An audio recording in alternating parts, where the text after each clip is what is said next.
देख लेते हैं क्या है।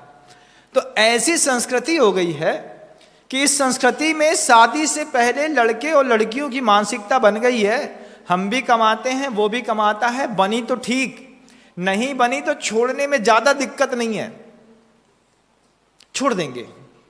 माँ भी ऐसे कान भरती रहती है, अरे हो इतने साल से सह रही हूं, कब तक सहोगी, छोड़ो, और छोड़ दिया। लेकिन उस माँ ने अपनी बच्ची को ऐसे संस्कार नहीं दिए थे। माँ ने बच्ची को हर बारीकियां समझाई थी, छोटी छोटी। हो सकता है वो बारीकियां कभी आपने समझी हो या नहीं समझी हो। जब मैं पन्ने पलटता हूं तो मुझे दिखाई देता है कि कैसी कैसी बारीकियां रहती हैं। तो उसमें जब 7 फेरे लिए, तो 7 फेरे लेने की परंपरा तो आपके यहाँ भी चलती है ना, ये वैष्णव परंपराओं में भी चलती है। कई परंपराएं ऐसी होती हैं जिसमें फेरे ना लेकर के 7 लकीरें खींच दी जाती हैं, और पति और पत्नी दोनों को एक एक करके एक एक लकीर के ऊपर पैर रखना सिखा करके उस तरफ ले जाते हैं। चाहे आप लकीरें खींच दो और चाहे आप 7 फेरे लगा दो, उस 7 फेरे के जो अर्थ हैं, उन अर्थ को आज हमको अपनी मानसिकता में एक बार फिर से जीवंत करना पड़ेगा। क्या जीवंत करना है महाराज?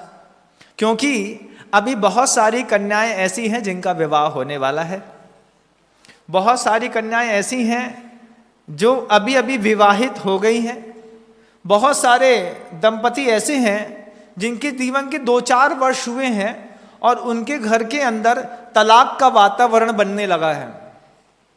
कुछ लोगों ने तलाक के लिए केस दायर भी कर दिया होगा, बहुत सारे लोगों का तलाक हो भी गया होगा, एकाकी जीवन जी रहे होंगे।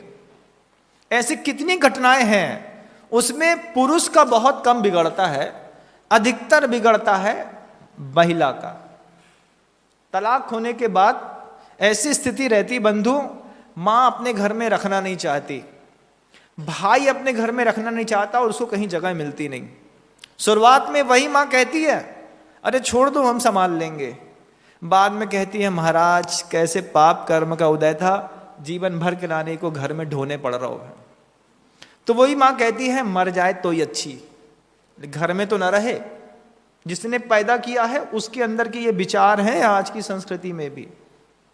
बच्ची घर के लौट के आती है, बहुत दुख देती है, बहुत सलाती है, लेकिन इस मां ने अपनी बच्ची को बचपन से सब सिखा दिया।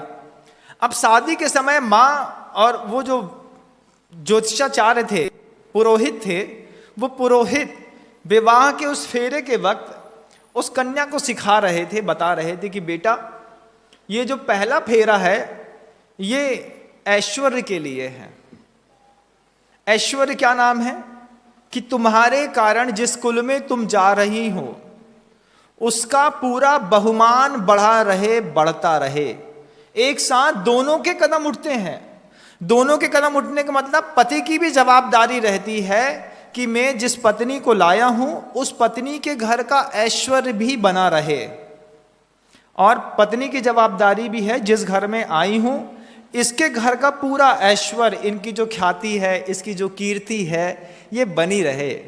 लेकिन कई बार पुरुष इतने घमंड में आ जाता है, कितने घमंड में, कि ससुराल में जाकर के पत्नी के घर वालों को रोड से चिल्लाता है, रोड में उनको खूब गंदे गंदे शब्द कहता है, तमाशा पूरे मोहल्ले के लोग देखते हैं। उस समय आपके उस संबंध का पहला भाव खत्म हो गया। आपने अपनी ही पत्नी के घर में जाकर के और पत्नी का ऐश्वर्य नष्ट कर दिया। पत्नी ने पति के घर में आकर के जब सबके सामने पिताजी से तेज आवाज में बात कर दी, भैया अपना काम खुद करना सीखो, पिताजी हम कब तक आपका करेंगे, हमको अपने बच्चे भी तो संभालने हैं। ऐश्वर्य खत्म कर दिया, मिट गया। तो कन्या इतनी सुशील हो, उसको सिखाया जाए। संबंध जो बनाए जा रहे हैं वो 2 परिवारों का, 2 संस्कृति का, 2 विचारधाराओं का एक ऐसा मेल है जिससे ये पूरा संसार और भारतवर्ष और उत्थान को प्राप्त होगा। लेकिन ऐसी कोई शिक्षा हम देते नहीं हैं, बस शादी कर देते हैं। क्या कोर्ट मैरिज कर दी? अरे कोर्ट में दस्तखत करने से किसी को संस्कार मिल जाते हैं क्या? कि शादी के फेरे में जब शादी का फेरा चल रहा हो, उस समय की जो फूहड़ता आज की हो गई है, उस फूहड़ता की जगह गंभीरता की जरूरत है। सारी नौटंकियां करते हैं आप फेरे के समय, जबकि सारी सजगता के साथ दिमाग में भर देना चाहिए। जितनी बार किसी की शादी हो रही हो, अपनी कुमारी कन्या को ले जाकर के वहां दिखाओ, देखो संबंध हो रहा है, और इस संबंध में शादी की गंभीरता देखो। गंभीरता क्या कहती है? पहला फेरा जो पड़ रहा है ना बेटा, ये ऐश्वर्य के लिए है। पत्नी ये बात को स्थापित कर लेती है कि अब मुझे पति के ऐश्वर्य की सेवा करनी है, पति का ऐश्वर्य बना करके रखना है, और पति का भी कर्तव्य है। बच्चियों को सिखाओ ले जा करके, वहां पे तैयार करके जो फुहड़ता का माहौल बनाते हैं, जबकि वहां पे शिक्षा का एक वो केंद्र है। उस शिक्षा के केंद्र में पहली चीज सिखाई ऐश्वर्य। पूरा हो गई ऐश्वर्य। ऐश्वर्य होने के बाद दूसरी चीज, दूसरा फेरा किस बात के लिए? ऊर्जा के विकास के लिए। ऊर्जा का विकास कैसा? कि पति और पत्नी दोनों इस बात के लिए संकल्पित रहते हैं कि हमारा आपका आहार विहार इतना पवित्र होगा जिससे हम दोनों की आयु बढ़े। पंचम काल में उत्कृष्ट आयु 120 साल, और पति मर गया 55 साल में। किसी ने पूछा कारण क्या? बोले कितनी किलकिल होती थी घर के अंदर, बेचारे घुटते गए और एक दिन निपट गए। कैसे निपट गए आप बताओ? देखो भावनाओं का कितना खेल है कि मां बहनों को, बेटी को, महिला को घर के अंदर संकलेश हुआ, और उसने संकलेश भाव के साथ आटा गूंथ दिया। मन में कसाय है, मन में तीव्र क्रोध है, और वो पति के लिए रोटी लगा रही है, पति के लिए सब्जी बना रही है, और संबंध किया था उस समय। ये संबंध में संकल्प था कि ऊर्जा के विकास के लिए हम दोनों एक दूसरे के साथ रहेंगे। लेकिन मन में दुर्भावनाएं इतनी ज्यादा थी कि उस दुर्भावनाओं के साथ बनाए गए भोजन में इतनी विषाक्तता आ गई कि पत्नी के हाथ का ही खाते खाते आप देखिएगा कि पति की उम्र पत्नी की उम्र से हमेशा 10 से 15 साल कम निकलती है। भैया इनको मरे तो 18 साल हो गए, कोई कह रहा हो 15 साल हो गए। भैया तुम दोनों उम्र में कितना फर्क था? 2 महीने का। फिर वो इतनी जल्दी क्यों चला गया? उसकी जल्दी चले जाने का पहला सबसे बड़ा कारण है कि दुर्भावनाओं के साथ उसने जीवन भर विष का भक्षण किया। कुछ चीजें होती हैं तत्काल फल देती हैं, कुछ अनंतर फल देती हैं कुछ समय के बाद। ये दुर्भावनाएं कई लोगों के जीवन में थोड़ी देर बाद फलीभूत होना पसंद करती हैं। इन दुर्भावनाओं का खेल है कि अगर बहुत सारे लोग एक ही वृक्ष के नीचे बार बार जाके बोलें तुम सूख जाओ, तुम सूख जाओ, तुम सूख जाओ, तो एक दिन उस वृक्ष के सारे पत्ते झड़ करके सूखना प्रारंभ कर देते हैं, जिसको आप टेलीपैथी भी कहते हैं बंधु। तो दूसरा फेरा जब लग रहा था ऊर्जा के विकास के लिए, शुद्ध भोजन करेंगे, शुद्ध आहार, शुद्ध विहार, शुद्ध विचार रखेंगे, जिससे हमारी और तुम्हारी दोनों की आयु बढ़े, ना कि घटे। आज ये विज्ञान पूरी दुनिया से हस्बैंड एंड वाइफ के बीच में फिनिश्ड है। सैटरडे संडे को जब हम होटल में जाते हैं, वहां पे होटल का बना खाते हैं, तो उस होटल के बने खाने और जाने में क्या आपका आहार की पवित्रता रहती है? उसी में छिपकली की पूंछ, छिपकली, कहीं आदमी की उंगली, कहीं दूसरी चीजें कटी पटी मिल जाती हैं। उस समय उसको खाने से जब आपको फूड एलर्जी हो जाती है, सुनते होंगे कई बार, ये बरसात का मौसम आ गया, इसमें सबसे ज्यादा शादी संबंधों में जो लोग भोजन करते हैं ना, उनको सबसे ज्यादा एलर्जी होती है और फूड पॉइजनिंग होती है, और एक साथ कहीं 15 लोग, कहीं 20 लोग हॉस्पिटलाइज होते हैं और निपट लेते हैं। क्यों? आहार विज्ञान, विहार विज्ञान, कुछ भी नहीं बचा। जबकि संबंध लगाया था तो इसके लिए कि ऊर्जा की रक्षा करेंगे, लेकिन ऊर्जा का धीरे धीरे नाश होता गया। उस ऊर्जा की रक्षा से क्या होगा? तो तीसरा एक प्रकल्प लगाया, उससे भूति उत्पन्न होगी। भूति शब्द में वि विशेषण लगा दो तो विभूति शब्द बन जाता है। विभूति शब्द कहता है कि किसी भी शक्ति को जो आपके पास बहुत अत्यधिक मात्रा में हो, कोई भी पुरुषार्थ करने के बाद आपने जो अपने पास अर्जित किया है वो अत्यधिक मात्रा में हो तो विभूति कहलाती है। और थोड़ी सी मात्रा में हो तो भूति कहलाती है। वो भूति क्या है?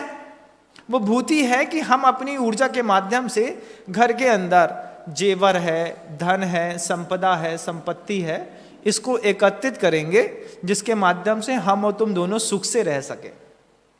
आप लोग उसमें नियम भी दिलाते हैं ना कि हाँ तुम मेरे जेवर का, कपड़े का, इसका उसका, किसका किसका ध्यान रखोगे। तो पति बोलता मैं ध्यान रखूंगा, तो पति भी ये नियम दिलाता है, हाँ तुम मेरे मेहमान का, आने जाने वालों का, मित्रों का सम्मान करोगी। ऐसे कुछ दिलाते कि नहीं? ऐसे होते ना, दोनों तरफ के साथ साथ नियम रहते हैं, जबकि ये 7 नियम दोनों के लिए रहते हैं, जो आपने हो सकता है पहले कभी ना सुने हो। तो सुन लेना तो अच्छी बात है। तीसरा, फेरे में भूति का संकल्प। चौथा, परस्पर सुख की वृद्धि। हम एक दूसरे को सुख प्रदान करेंगे, दुख प्रदान नहीं करेंगे। तो सुख कैसे प्रदान करेंगे? कि कुछ समय साथ में रह करके मैं तुम्हारी प्रकृति को जान लूंगा, तुम मेरी प्रकृति को जान लेना। फिर तुम ये समझ लेना, तुम्हें समझ में आ जाएगा कि मुझे कब गुस्सा आता है, किस बात पे आता है, क्यों आता है। तो धीरे धीरे पति और पत्नी के बीच में इतनी अच्छी अंडरस्टैंडिंग बन जाती है कि पत्नी बाहर से बैठे, देख तेरे मौसिया जी को ना अभी 5 मिनट में गुस्सा आने वाला है। तो बोले ये तो बारिश से भी गया बीता, बारिश वाला तो बाद में, वो पहले बता तेरे मौसिया जी 5 मिनट में गुस्सा होने वाले हैं बेटा, ध्यान रखियो। तो वो बोलता अरे ऐसा कैसे? बोले हमको पता है ना, हम उनकी पत्नी हैं, हमको परस्पर सुख की वृद्धि के लिए हमारी माँ ने सब पहले सिखा दिया था कि उनका विज्ञान तुम समझ लेना, इनका विज्ञान तुम समझ लेना। तो अच्छे जो पढ़े लिखे परिवार होते हैं उसमें कभी भी ये वातावरण नहीं बनता। पति पहले समझ जाता है कि आज तो ये ताड़का का रूप लेकर के बैठी है, बात ही करना बेकार है, तो सरेंडर हो जाता है, जैसा तुम कहो। तो वो बाद में सोचते अरे इतना सीधा कैसे हो गया। फिर वो समझ जाते हैं कि परस्पर सुख की वृद्धि के लिए कभी किसी को नरम, कभी किसी को गरम, कभी किसी को ऊंचा, कभी किसी को हल्का।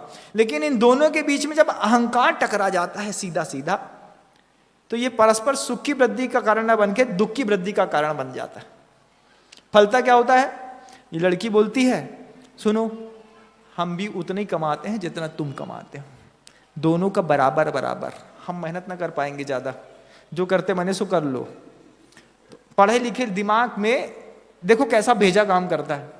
और ऊपर से एक तो बिच्छू, और उसको दारू पिला दो सो अलग, तो उसकी माँ उसको और दारू पिला देती है लड़की को, बेटा हम तो हैं तुम चिंता मत करो, हम सब संभाल लेंगे। अरे पहले तो उसको ज्ञान नहीं दिया, ज्ञान नहीं दिया, उसके ऊपर उसको भड़का रही है। माँ है कि चुड़ैल क्या है? लेकिन वो भड़काने का धंधा हर घर में चलता है। कितने अच्छे से समझा दो, कुछ भी कर दो, वो शाम को आधा घंटा बात ना हो तो मजा नहीं आता है। यहाँ की वहाँ पूरा डेटा ट्रांसफर हो गया, वहाँ पे जैसे सेफ जोन में रखा जा रहा है ऐसा। हम अपनी माँ को नहीं बताएं तो किसको बताएं?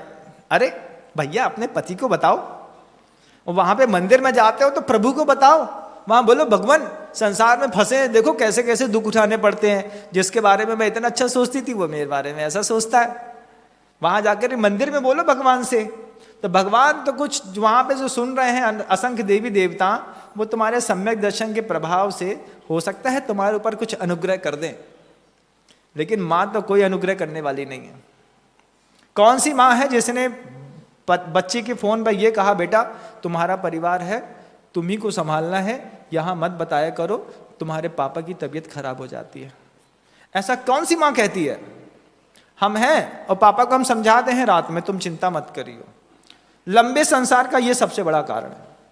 चौथा फेरा लगाया परस्पर सुख के लिए, कि हम दोनों मिलकर के एक दूसरे को सुख उत्पन्न करेंगे, और उस सुख के माध्यम से जो संतान पैदा होगी वो संस्कृति के विकास के लिए पैदा होगी। माता पिता दोनों का कर्तव्य था कि कोई दुराचारी संतान पैदा ना हो, लेकिन संतान पैदा हो गई। क्यों? क्योंकि हमको संतान का विज्ञान नहीं पता था। हमने क्या खाया, क्या पिया, कहाँ गए, कैसे गए, कहाँ पे उठे, कहाँ पे बैठे, कहाँ पे संतान स्त्री के गर्भ में आ गई महाराज पता ही नहीं चला। पैदा होती है हॉस्पिटल में, लेकिन गर्भ में कहाँ आई, मुख्य बात तो ये रहती है। तो जो राजकुल के लोग रहते थे, जिनको अपना राजा को जैसे राजपुत्र पैदा करना है, तो राजपुत्र पैदा करने से पहले उस पत्नी को समझा दिया जाता था, अपनी साधना करो, शुद्ध भोजन करो, आचरण की पवित्रता रखो, सब कुछ व्यवस्थित रखो। ज्योतिष से पहले समय पूछ लिया जाता था, फिर काम पुरुषार्थ करते थे, और उस काम पुरुषार्थ के फलस्वरूप जो एक सत्संतान प्राप्ति होती थी, उस संतान की प्राप्ति से राज्य चला करता था। आज तो पता नहीं कहाँ का खा करके आते हैं, संतान कब हो गई, 2 महीने बाद पता चल रहा है महाराज पत्नी को गर्भ है। तो अब हम सोचते भगवान अभी नई नई शादी हुई, विज्ञान का ज्ञान नहीं है, गर्भ आ गया है, अब ये राम आएगा कि रावण आएगा कौन जानता है, किसको पता। बाण तो दोनों के हाथ में है, कर्म दोनों का एक जैसा है, लेकिन कर्ता की भावनाएं अलग अलग हैं। राम ने भी बाण चलाया, रावण ने भी, कर्म दोनों का एक था, लेकिन कर्ता का भाव अलग अलग था। आज पुत्र जो पैदा हो रहा है, जिसको आप कहते हैं महाराज हमारे बस में नहीं है, हमको तो लगते नहीं कि हमारी संतान है, हम इतने सीधे, ये इतना सीधा, ये इतना कैसे टेढ़े पैदा हो गया। तो फिर वो समझ में आता है कि संस्कारों की परिभाषा ना दिखाई गई, ना बताई गई, ना सुनाई गई, बस फोरम पूरा किया, संबंध बनाए, विवाह किया, घर में भेजा, अपने दायित्व से निर्वत हुए। पीछे का जो उसके अंदर का जीवत्व गुण था, उस गुण से आज के संबंध विलुप्त होते चले जा रहे हैं। चौथा भाव निकल गया, 5वां भाव आया, पशुधन की वृद्धि के लिए हम एक दूसरे को स्थापित करते हैं। पशुधन की वृद्धि के लिए घर में पशुओं का क्या काम। तो आज आपकी संपदा किसी भी चीज से आकी जाती हो, लेकिन सरवार सिद्धिकार ने भी धन, जब धन शब्द की व्याख्या की है तो गवा दया, गव आदि को धन कहा है, ना कि रुपए पैसे सोना चांदी को। और पहले कपड़ा लेन देन करना हो, संपत्ति खरीदनी हो, कुछ भी करना हो, तो धन गाय से चलता था। भैया 5 गाय दे दी और पूरी बारात का सामान खरीद लिया। चेतन धन कैसा धन है वो, 5 गाय में पूरी बारात का सामान मिल गया, कामधेनु जैसी दे दी, गिर गाय की दे दी, उत्तम नस्ली दे दी, उसके यहाँ वो धन बढ़ रहा है। यहां पर भैया कोई बहुत बड़ा पाप हो गया तो प्रायश्चित ग्रंथों तक में लिखा है इस बात को, दान की, गौदान की महिमा, कि अगर किसी मुनि महाराज के, मतलब किसी गृहस्थ के माध्यम से किसी बच्ची की हिंसा हो गई हो, कोई गृहस्थ है और गृहस्थ ने चला करके डीएनसी करा ली, बच्चा गर्भपात करा दिया, मर गया बच्चा गर्भ में, गुरु के पास जाकर के प्रायश्चित लेते हैं, तो प्रायश्चित में यह बताया गया कि भैया तुमने इतने महीने के गर्भ का इस तरीके से गर्भपात कराया है, हो सकता है वो जो बच्चा गर्भ में आया था वो आगे चल करके मुनि बन जाता, बेटी होती तो आर्यिका बन जाती। तो आचार्य आपके भावों को सुन करके, समझ करके धारणा बना लेते हैं कि इसको मुनि हत्या का दोष लगने वाला है कि किसी एक ग्रह सामान्य व्यक्ति की हत्या का दोष लगने वाला है। और गुरुओं को जब ऐसा लगता है कि तुम्हारे गर्भपात से किसी मुनि की हत्या हो गई, जो कालांतर में चल करके मुनि बनता है, गर्भपात कितना महंगा है बंधु, ध्यान रखना, किसी मुनि और आर्यिका की हत्या का दोष भी लग सकता है गर्भपात से। बन जाता क्या पता, उसके अंदर कैसी उपादान क्षमता थी क्या पता। तो तब आचार्य आपकी उस संवेदनशीलता को, उस भाव को देख करके प्रायश्चित देते हैं, 25 गाय दान कर देना, 15 गाय दान कर देना, 5 गाय दान कर देना। इस गाय के दान से भी पाप कर्म कटते हैं। और इसीलिए गुरुदेव ने बहुत कुछ सोच करके शांति धारा दुग्ध योजना की शुरुआत की, कि इसके माध्यम से वो जो ऋषि मुनियों की प्राचीन परंपरा थी गौदान करने की, और गौदान के माध्यम से गृहस्थों के कई पाप कटते हैं, वे सारे पाप किसी भी जीवन में हो गए हों, किसी के जीवन में हो गए कुछ पता तो चलता नहीं, जानते तो हम है नहीं, लेकिन वे श्रावक अपने पाप कर्म से अपने आप को हटाने के लिए अगर शांति धारा दुग्ध योजना के माध्यम से गौदान भी कर देंगे तो उनके उन पापों से बेचारे ये उन्ऋण होकर के निकल जाएंगे। गुरुदेव कितना सोचते हैं। अब ये भी जानते हैं कि वर्तमान की परिस्थिति ऐसी है कि जिस किसी को दान देंगे वो गाय को पाल नहीं पाएगा, तो शुद्ध ब्रह्मचारियों को लगाया वहां पर कि आप लोग रह करके इन गायों की सेवा करो।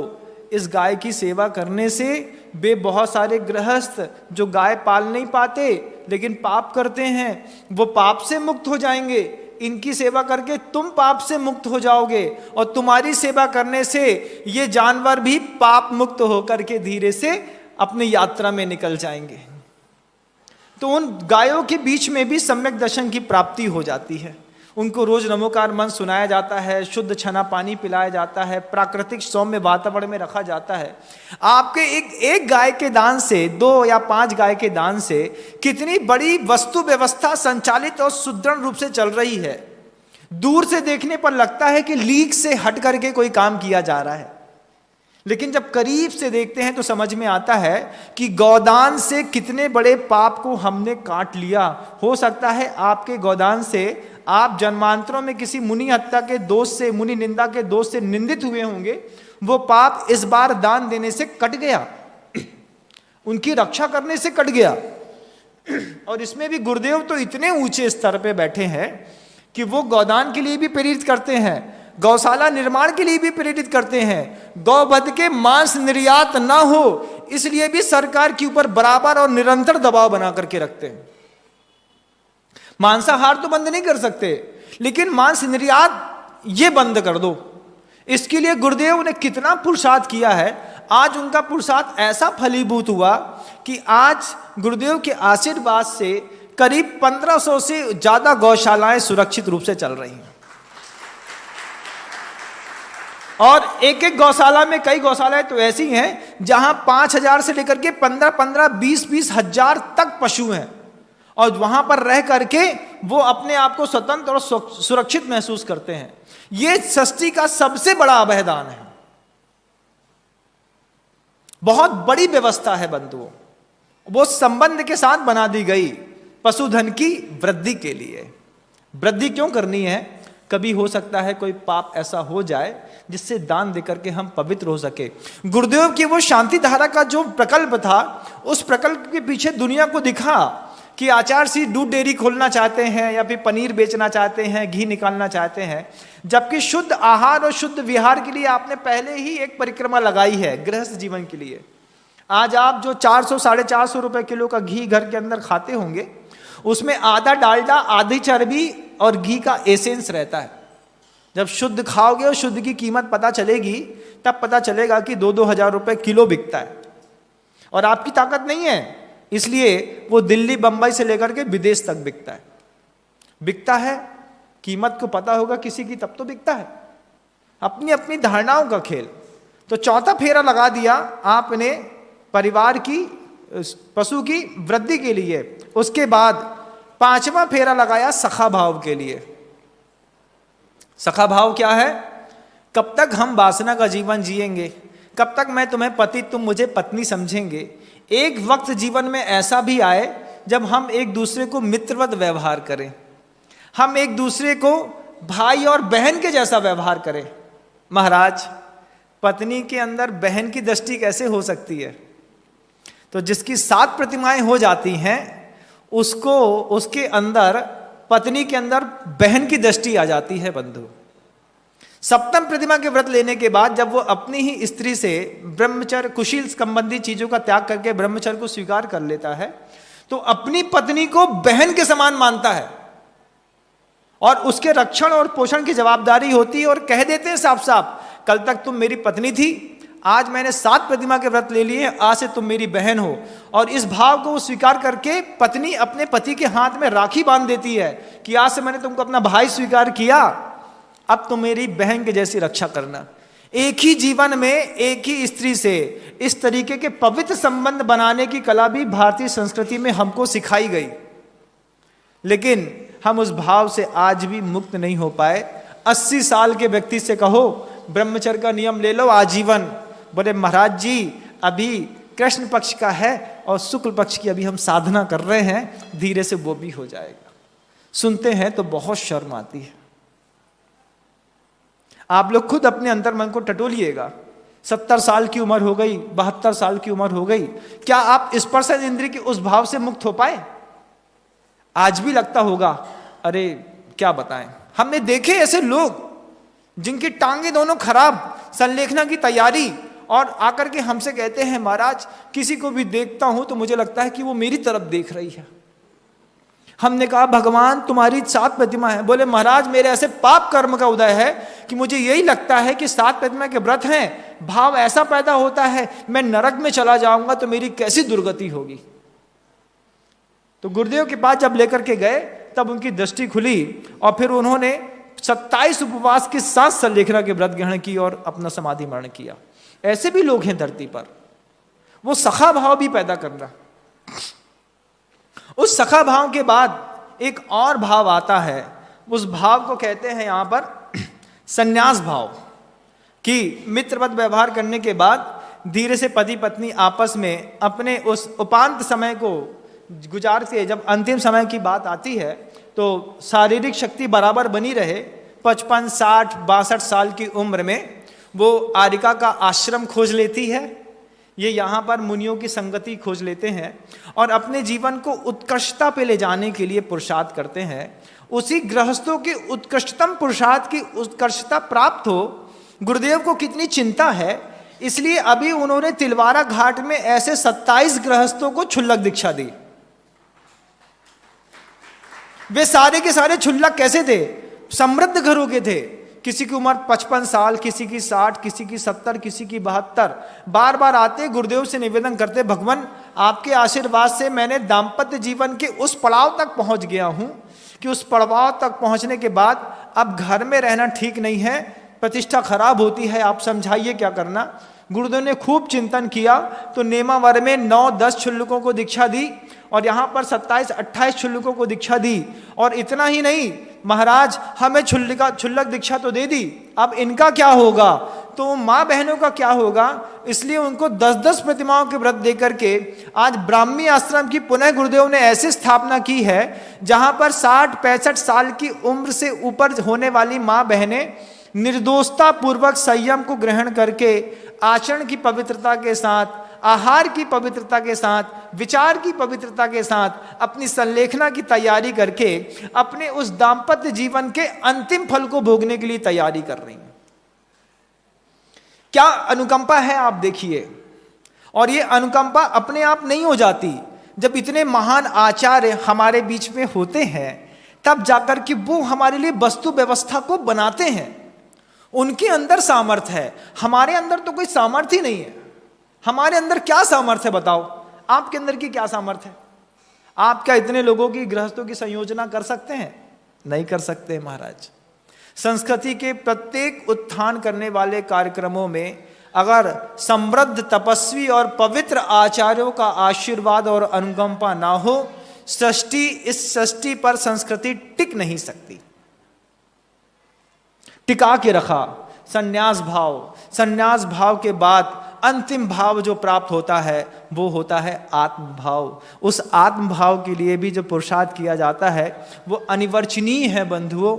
जब मुनि महाराज छोटी सी उम्र में बैठ करके उस आत्म भाव की प्राप्ति करते हैं, देख करके आनंद आ जाता है। गृहस्थों को कभी भी आत्म ध्यान नहीं हो सकता बंधुओं, आत्म ज्ञान तो हो सकता है। ज्ञान होने में कोई आपत्ति नहीं है, ध्यान में बड़ी आपत्ति है।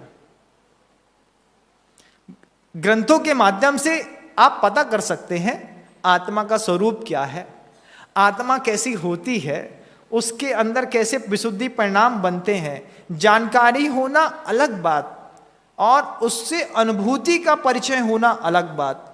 तो संबंधों की ये भी एक प्रमुखता रही है कि हम ऐसे उत्कर्ष तक धीरे धीरे पहुंच करके और फिर जैसे पेड़ से पका हुआ फल अपने आप टूट करके धरती पर गिर जाता है, हमारे तुम्हारे दाम्पत्य के संबंध भी जन्म जन्मांतरों तक टूट करके गिरने की बजाय उत्थान को प्राप्त होकर के ऊपर चले जाए।